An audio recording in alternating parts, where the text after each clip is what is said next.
우리가 흔히 팔자 탓을 하는데요. 아이고 내 팔자야, 내 팔자는 왜 이렇게 사나울까? 요거는 그 말이 잘못된 것입니다. 왜냐하면 팔자에는 죄가 없기 때문입니다. 사람이 사실 한참을 살고 나면 이게 내 팔자였구나 라고 사실은 알게 됩니다. 이제 문제는 경험을 다 하고 나서 알게 된다는 것인데, 그러면 그 전에 알면 좋겠죠. 그런 경우에 주역이 도움이 됩니다. 수백 수천 년간 수십만 번 점을 치는데 단 한 번도 틀리지 않고 매번 들어맞는 법칙이 있더라는 것입니다. 그렇게 계속해서 들어맞은 법칙을 모아놓은 게 오늘날 주역입니다. 운이 좋아지는 비결 가장 기본은 뭐냐 하면, 안녕하세요. 저는 강기진이라고 합니다. 주역 공부하는 사람을 요새 역학자라고 불러주시는데요. 그래서 저는 역학자고 태극사상연구소라는 연구소를 운영하고 있습니다. 반갑습니다.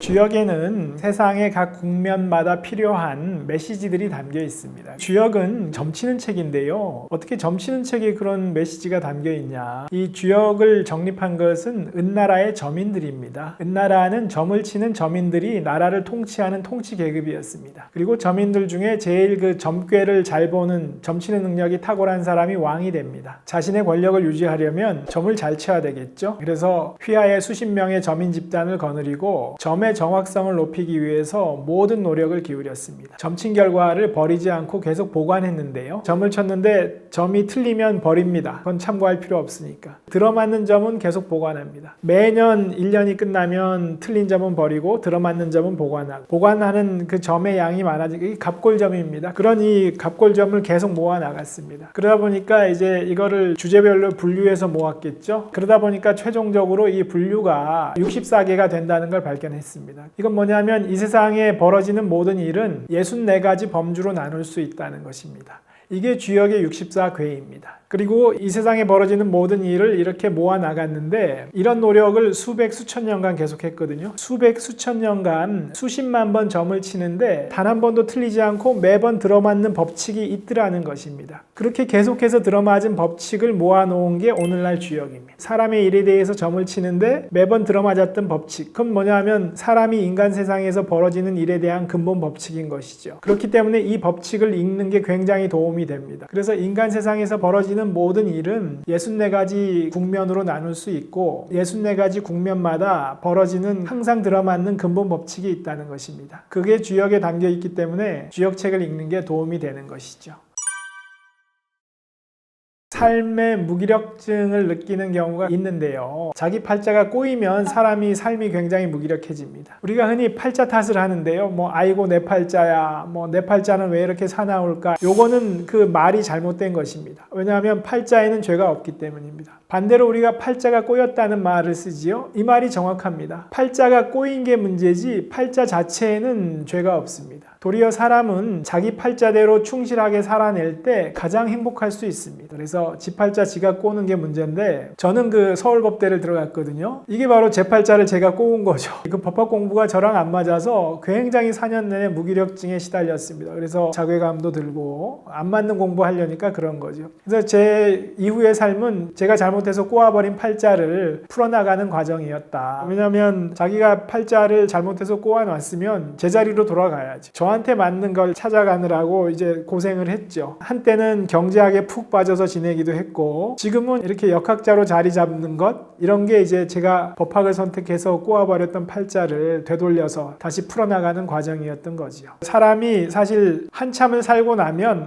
이게 내 팔자였구나 라고 사실은 알게 됩니다. 그래서 한 50대쯤 되면 이게 나의 팔자였구나, 이런 말들만 많이 하는 것 같습니다. 사람이 이제 문제는 경험을 다 하고 나서 알게 된다는 것인데, 그러면 그 전에 알면 좋겠죠. 그런 경우에 주역이 도움이 됩니다. 주역의 64궤라는 것은 이 세상 만물에 나 있는 결을 가르쳐 주는 겁니다. 그래서 사람도 64 타입으로 나눌 수 있습니다. 요즘 MBTI는 16가지 타입으로 나누는데요. 제가 보기에는 MBTI 16 타입은 각각이 4개로 쪼갤 수 있습니다. 저는 그게 주역의 64궤라고 생각을 합니다. 그래서 자기가 주역 64궤 중에 어느 타입인지를 알면 아주 도움이 될 텐데, 근데 그거를 바로 알기는 쉽지 않겠죠. 아시겠죠? 그래서 그 이재만 선생께서 주역을 연구해서 사람의 체질을 4가지로 나눠 놓으셨는데요. 이게 이제 소음인, 소양인, 태음인, 태양인이죠. 저 같은 경우는 소음인입니다. 소음인은 무언가에 꽂혀서 깊이 파는 사람이거든요. 이제 법학은 저한테 꽂히지가 않았던 거죠. 도대체 꽂히지 않는 법학을 억지로 공부하려니까 도저히 못 견디는 거죠. 소음인은 무언가에 꽂히는 사람이어서 자기가 꽂힐 수 있는 분야를 찾아야 됩니다. 그러면 자기 팔자대로 아주 순탄하게 행복하게 살 수 있는데 이쪽으로 가면 사회적으로 알아줄 것 같다라든지 돈을 많이 벌 수 있을 것 같다 싶어서 자기가 꽂히지도 않는데 그쪽 길로 가면 반드시 후회하게 됩니다. 그러면 일생이 불행해집니다. 그래서 소음인은 자기가 꽂히는 분야를 찾아서 자기의 전공으로 삼아야 행복해질 수 있습니다. 그 외에 이제 소양인, 태음인, 태양인 이렇게 각각의 다 특징이 있는데요. 뭐냐면 이렇게 사람한테는 그 체질의 결, 기질의 결이 새겨져 있다는 것이죠. 이걸 사상체질로 나누면 4가지고 MBTI로 나누면 16가지고 주역의 64개로 나누면 64가지가 되는 거죠. 근데 어쨌든 핵심은 뭐냐 하면 나한테는 나의 결이 있다는 것입니다. 그래서 내 팔자대로 살아간다는 것은 나에게 새겨진 결대로 살아간다는 것입니다. 나에게 새겨진 결대로 살아가면 사람이 가장 행복할 수 있고 충실하게 자기 삶을 살 수 있고 만족할 수 있는 것이죠. 그래서 이게 팔자가 꼬인다는 것, 팔자가 풀린다는 것이고 그 자기 팔자대로 살면 그때 제일 행복하다는 게 바로 이렇게 자기 결대로 살아가는 것을 말하는 것입니다. 가령 태양인은 비전을 보는 사람입니다. 비전. 딱 눈에 보이는 비전이 있기 때문에 태양인은 설득력이 있어요. 그래서 리더십이 아주 뛰어나요. 흑백 요리사의 에드워드 리 같은 분이 태양인이세요. 여러 요리사를 이끌고 리더 역할을 하죠. 유색인종이나 여성 셰프들을 도와주는 활동도 많이 하시고 많은 다른 요리사들을 이끌어서 비영리 활동 같은 것들을 열심히 하시더라고요. 이게 태양인의 리더십이 요리 분야에서도 발휘될 수 있는 사례인 것 같습니다. 그래서 이제 태양인은 비전을 보고 리더십이 있기 때문에 큰 조직, 잘 짜여진 조직에 들어가는 게 바람직하지 않아요. 태양인이 공무원이 된다? 상상할 수 없습니다. 규칙에 따라 움직여야 되는 상황이 되면 못 견딥니다. 그렇다고 뭐 태양인이 조직 생활을 아예 못한다는 건 아니고 자기한테 책임과 권한이 분명히 주어지는 조직이면 괜찮습니다. 자기에게 책임과 권한이 주어지면 그 창의성을 발휘해서 자기 역량을 드러낼 수 있어요. 근데 자기한테 독립적인 책임과 권한이 주어지지 않는 꽉 짜여진 조직에 들어가면 못 견딥니다. 튕겨 나올 겁니다. 자기 사업을 하는 것도 태양인은 자기 일을 하는 게 맞습니다. 독립된 자기 사업을 꾸려서 성공하는 경우가 많습니다. 그 일론 머스크 같은 경우가 아주 태양인의 전형적인 예고 독립적으로 자기 사업을 해서 곧잘 성공하시는 분들이 많다 이렇게 말씀드릴 수 있겠습니다. 소음인은 그 자기가 꽂히는 분야를 해야 된다 이렇게 말씀드렸는데 소음인의 특징은 자기가 꽂히는 분야는 아주 깊이 파고 들어갑니다. 파고 들어가서 예술적인 경지의 걸작을 만들어낼 수 있음에 반해 자기가 꽂히지 않는 일을 억지로 하려면 못 견뎌 합니다. 그래서 소음인은 자기가 꽂히는 분야를 찾아서 전문가의 길을 가야 된다. 그래서 학자가 되거나 예술가가 되거나 종교인이 되거나 이런 전문가의 길을 가는 게 맞습니다. 그래서 소음인은 자기가 깊이 파고 들어가서 그 파고 들어간 결과가 남들과 확실히 차별화될 수 있는 일을 해야 됩니다. 이게 무슨 말이냐 하면 그 소음인은 깊이 파고 들어간 것이 그 결과가 남과 확실히 차별되는 일을 하지 않으면 남보다 잘할 수 없습니다. 왜냐하면 소음인은 주변머리가 없어요. 자기가 꽂힌 거를 깊이 무작정 파기만 하기 때문에 주변을 잘 돌아보지 않습니다. 그래서 주변머리가 없기 때문에 남들하고 고만고만한 성과가 난다면 그 경쟁에서 뒤지기 때문에 그리고 소음인은 아주 깊이 파고 들어가서 그 완벽한 결과를 추구하거든요. 소음인은 완벽해야만 만족하기 때문에 또 하나의 특징이 자기 어필을 잘 못합니다. 워낙 완벽성을 추구하기 때문에 자기가 해놓은 결과를 자기 스스로 만족하지 못해요. 그러니까 자기 어필도 못하고 주변 머리도 없고 이러니까 사회생활에서 실패하기가 쉬워요. 그러면 소음인이 잘할 수 있는 무기가 뭐냐? 그거는 깊이 파고 들어가는 전문성입니다. 소음인이 깊이 파고 들어가면 완벽을 추구하기 때문에 남들과 비교할 수 없는 아주 월등한 예술적인 경지에 이르는 그런 결과물을 만들어내거든요. 그러니까 소음인은 자기의 전문성으로 남과 확연히 구별되는 결과물을 만들어낼 수 있는 일, 그런 일을 해야 소음인은 성공할 수 있습니다. 그러면 소양인은 어떠냐? 굉장히 순발력이 있습니다. 굉장히 두뇌 회전이 빠르고 동작도 빠르고 순발력이 있어요. 그래서 유튜브에서 성공하시는 유튜버분들 한 80%는 제가 보기에 소양인이다. 그리고 운동선수들, 왜냐하면 소양인은 그 감각도 아주 몸놀림도 빠르기 때문에 축구 선수 손흥민 선수 대표적인 소양인이고, 그 다음에 그 방송의 예능 프로그램에서 활동하는 분들 순발력이 있으시죠? 말도 순발력이 있고 그런 분들 다 소양인입니다. 그리고 소양인은 아주 그 기민하게 대처를 하시기 때문에 인간관계도 아주 좋으세요. 사람에 대한 그 대면 능력이 아주 뛰어나시거든요. 그래서 아주 두뇌 회전도 빠르고 아이디어도 빠르고 그렇기 때문에 소양인은 승부가 빠르게 나는 일을 해야 됩니다. 스포츠나 방송이나 유튜브나 이런 일들이 다 승부가 빠르게 나죠. 이런 일을 하는 게 좋습니다. 반대로 소양인은 그렇게 뒤처리가 약하세요. 인내력이 좀 부족하세요. 그 뒷감당이 잘 안 되기 때문에 호흡이 긴 일을 하면 실패하기 쉽습니다. 그렇기 때문에 승부가 빨리 나는 일을 해야 된다, 이렇게 말씀드릴 수 있겠습니다.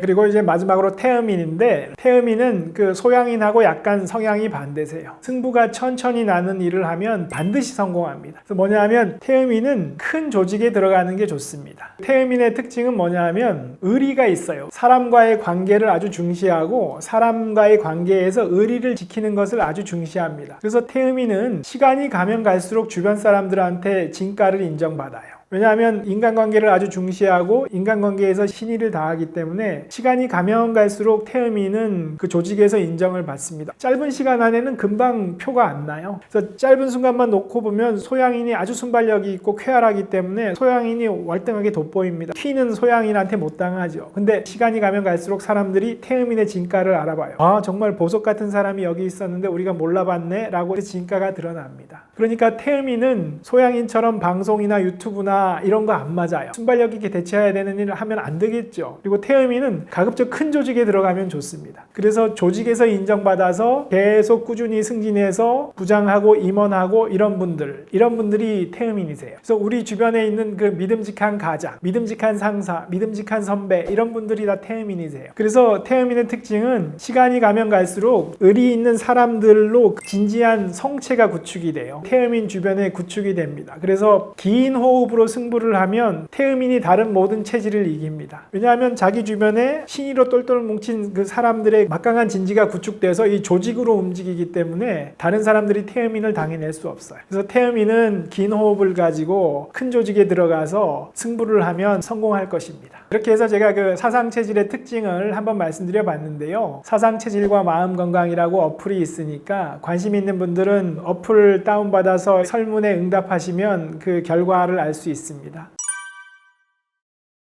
주역은 이제 음양의 원리를 기본으로 하는데요. 이거 비과학적이 아니냐 이렇게 말씀들을 하시는 분들이 계신데, 음양의 원리는 사실은 천지창조의 원형을 옛날 그 저민들이 아주 제대로 파악했다, 이렇게 봅니다. 오늘날 과학에서 우주의 창조를 빅뱅으로 설명하는데요. 처음에 빅뱅 한 점에서 뻥 한 점이 폭발하면서 우주가 시작됐다는 거죠. 빅뱅이 일어났을 때 맨 처음 어떤 일이 있냐 하면 물질과 반물질로 나뉘면서 물질이 생겨나는 거거든요. 이게 바로 음과 양입니다. 태초에 무극이 있고 무극이 태극으로 움직이는 순간이 바로 빅뱅이 일어나는 순간이거든요. 무극이 태극으로 딱 빅뱅이 일어나는 순간 음과 양이 나뉜다고 말합니다. 이게 바로 오늘날 천체 물리학에서 파악하는 천지창조와 같은 얘기입니다. 단지 그 표현이 다른 것이지요. 그래서 음양의 원리를 비과학적이라고 말하면 안 된다, 이렇게 보고요. 가령 음양의 원리를 확장한 것이 대대의 원리입니다. 주역에서는 이 세상 만물이 서로 짝을 이루는 두 가지가 항상 같이 존재한다. 언뜻 보면 대립하는 것 같은데 사실은 서로 의존하는 관계로 존재한다. 이게 대대이고, 세상 만물은 바로 이런 대대의 구조로 존재한다, 이렇게 얘기하거든요.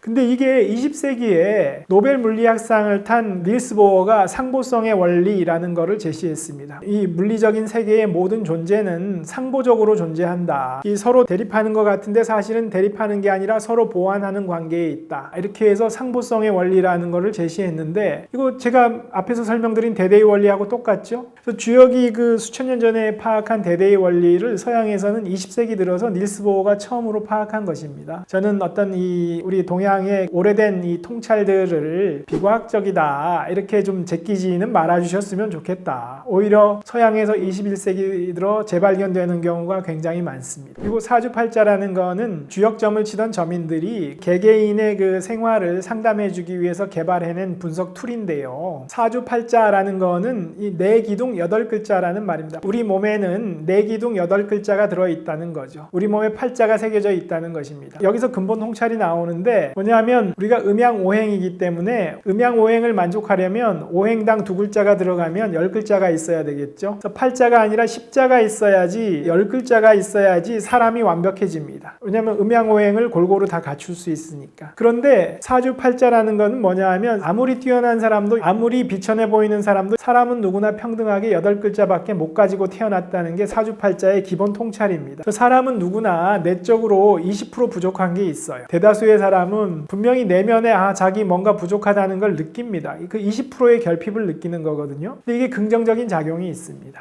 그 20%의 결핍을 채우기 위해서 사람이 열심히 살아가게 되는 겁니다. 그래서 사람이 살아가는 에너지는 그 20%의 결핍을 채우기 위해서 에너지가 흘러가면서 생겨나는 거거든요. 그래서 이렇게 말씀드릴 수 있겠습니다. 제가 역학자라고 하면 이제 사주팔자도 많이 물어보시는데 주역하고 사주팔자는 사실은 조금 다릅니다. 역을 공부하는 학문이 주역이고 사주팔자는 역술이라고 말합니다. 둘 다 이제 은나라 점인들이 만들긴 했는데 은나라 점인들이 점을 치는 과정에서 발견한 이 세상의 근본 법칙 이걸 정리해 놓은 게 주역이고 그 이 세상의 근본 법칙을 연구하는 학문이 역학이고 점인들이 개인을 상담해 주기 위해서 개발한 상담 툴, 분석 툴이 이제 사주팔자입니다. 그래서 이 사주팔자는 역학이라고 말하지 않고 역술이라고 말합니다. 역술. 가만히 보시면 역학자, 역술인 이렇게 용어를 구분해서 써요. 역술인 이러면 사주팔자 상담을 해주거나 점을 치는 분입니다. 그래서 역학자와 역술인이 구분이 된다. 사주팔자는 역술에 속하는 것이다. 뿌리는 같다. 다만 구체적으로는 이 두 갈래로 나뉜다. 이렇게 말씀드릴 수 있겠습니다.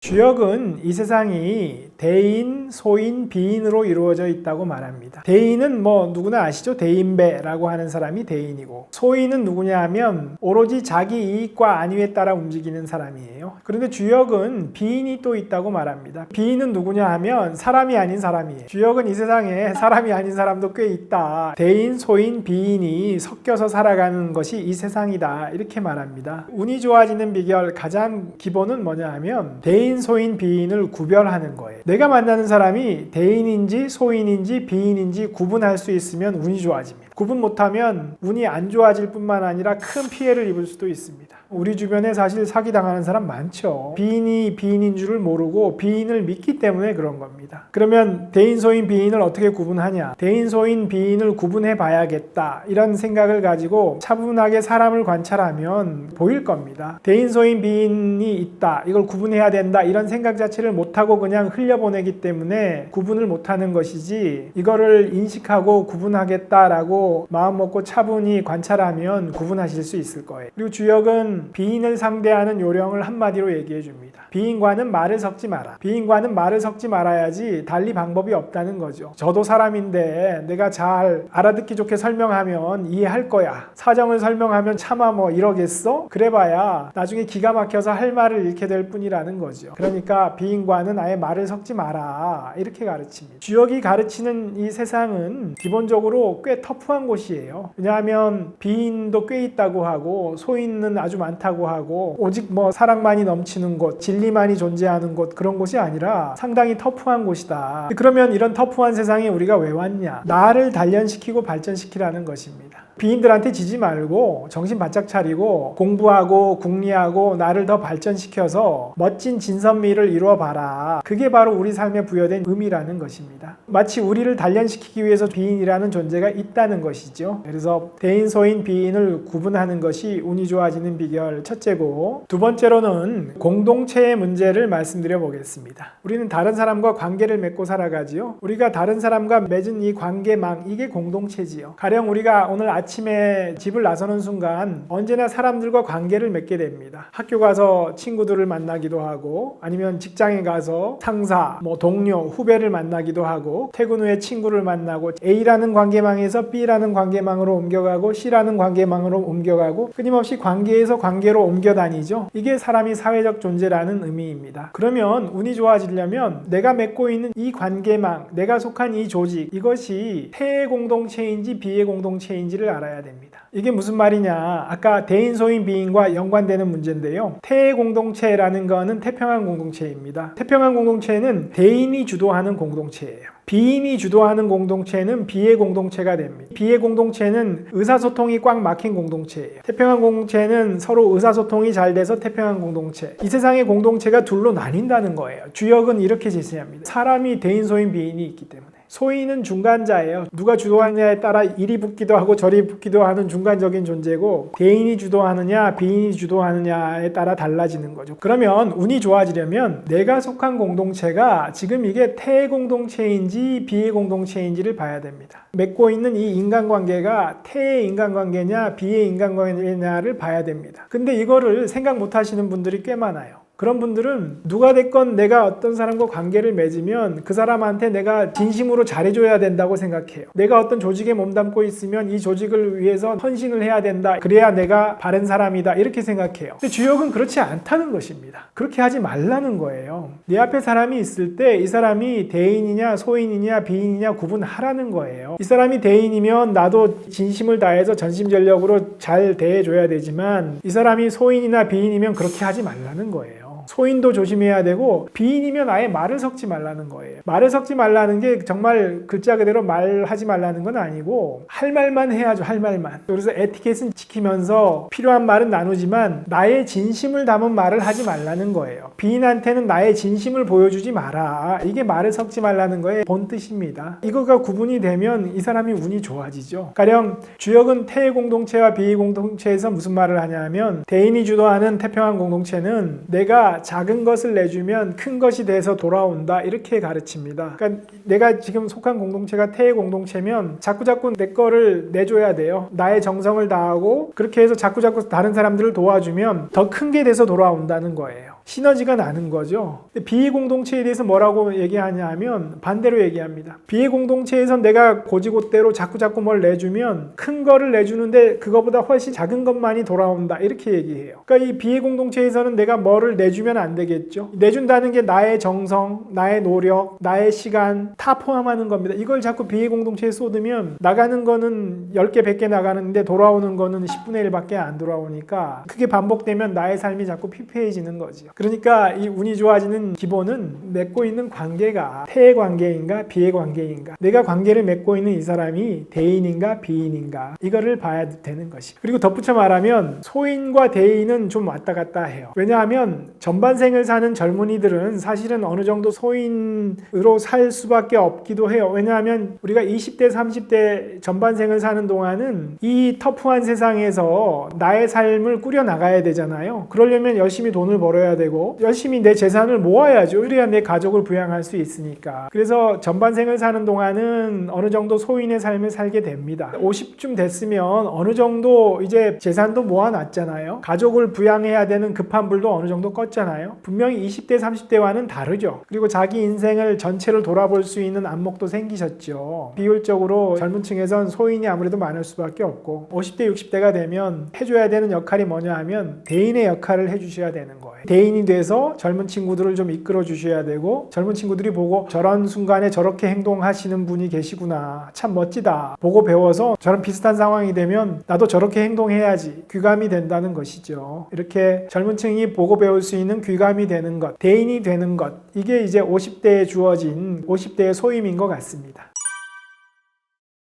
책을 한번 추천드린다면 신화에 관한 책을 한번 추천드려 볼까 하네요. 왜냐하면 신화는 주역하고 약간의 공통점이 있어요. 사람이 쓴 책이 아니라는 거예요. 그 주역의 탄생 과정을 설명드렸는데 점친 결과를 계속 모아 나가다 보니까 수십만 번 점치는 동안 한 번도 틀리지 않고 들어맞은 법칙이 남았다고 말씀드렸죠. 그래서 주역은 가만히 보면 사람이 쓴 책이 아니라는 걸 알 수 있습니다. 옛날의 저민은 최종적으로 현재 우리 손에 들려있는 주역과 같은 문장이 남을 거라고 생각도 못했어요. 그냥 자기 대해서 점친 결과를 후대로 전달하기만 했어요. 그 후대는 또 후대로 전달하고 하면서 계속 이게 줄어들었죠. 왜냐하면 틀리면 계속 버렸기 때문에. 그래서 오늘날 주역은 한자로 4,500자 내외 정도밖에 안 됩니다. 다만 남아있는 그 짧은 구절들은 아주 기막힌 통찰들이 있기 때문에 우리가 보는 거거든요. 그래서 주역의 특징은 사람이 쓴 책이 아니다. 이 메시지는 하늘이 계시하고 싶은 메시지가 담겨 있는 것이지요. 그래서 이 하늘이 쓴 책을 한번 꼭 읽어보시라. 보니까 정말 그 도움되는 메시지가 많이 담겨 있습니다. 제가 추천드리는 책 첫 번째는 제가 쓴 50에 읽는 주역입니다. 50에 읽는 주역 한번 꼭 추천드리고, 그리고 두 번째로 신화를 추천드리고 싶다고 했죠. 신화도 사람이 쓰지 않았습니다. 대를 이어가며 부족 시대부터 정신적인 지도자들이 부족원들을 모아놓고 들려주던 얘기에서 시작됐어요. 이게 대를 이어가며 계속 물려받은 얘기거든요. 그래서 이것도 대를 이어가는 과정에 정말 그 하늘의 뜻만이 남았다고 봐요. 대를 이어가는 동안 지엽적인 얘기, 진리가 아닌 얘기는 다 떨어져 나갔어요. 수천 년 세월을 견딘 얘기들이거든요. 그래서 신화에도 하늘의 메시지가 담겨 있어요. 그래서 제가 추천드리고 싶은 책은 신화의 힘이라는 책이 있습니다. 조셉 캠벨이라는 신화학자가 쓴 책인데 신화 입문서로 아주 좋아요. 그리고 그 책 자체로 신화가 뭔지, 신화에 어떤 메시지들이 담겨 있는지 알기 쉽게 돼 있거든요. 그래서 신화를 한번 읽어보고 신화가 어떤 건지를 맛보고 싶은 분들한테 입문서로 아주 좋기 때문에 신화의 힘을 한번 추천드리고 싶습니다. 한 권 더 추천드린다면 시집을 추천드리고 싶은데요. 최근에 이제 한강 작가가 노벨 문학상을 받아서 이제 온 나라가 떠들썩했죠. 근데 그 노벨 문학상 발표 나기 전에 우리나라 작가로서 노벨 문학상을 받을 만한 작가가 어떤 사람들이 있는가라는 신문 기사를 봤는데 거기서 제가 김혜순 시인을 처음 접했어요. 노벨 문학상 후보가 될 법한 시인이다 이렇게 나와서 이제 관심을 갖게 됐는데, 김혜순 시인은 딱 관상만 봐도 4차원적인 시를 쓰시게 생겼는데 이분의 시를 보면 정말 흥미진진하게 그 4차원적인 상상력을 펼치시는 걸 볼 수 있습니다. 그래서 김혜순 시인의 날개 환상통이라는 시집이 있어요. 이 시집이 뉴욕타임즈나 워싱턴 포스트에서 올해의 시집으로 이제 거론됐던 시집이거든요. 그래서 김혜순 시인의 시에 입문하기에 좋은 시집으로 보입니다. 그래서 날개 환상통 이 시집을 추천드리고 싶습니다. 오늘 주역에 대해서 말씀드렸는데요. 주역은 이 세상이 꽤 터프한 곳이라고 가르칩니다. 그러면 이 세상은 그러면 뭐 하는 곳이냐? 이 근본 질문과도 맞닿는데요. 나는 여기 무엇 하러 왔나? 이게 근본 질문인데, 그러면 이 세상은 도대체 무엇 하자는 곳이냐? 이 세상이 이렇게 사람이 아닌 사람도 많고 소인이 많다면 이 세상이 살만한 가치가 있는 곳이냐? 이 세상은 무엇 하자는 곳이냐? 이런 질문이 생길 수 있는데 주역은 뭐라고 말하냐 하면, 우리는 이 세상에 공부하러 왔어요.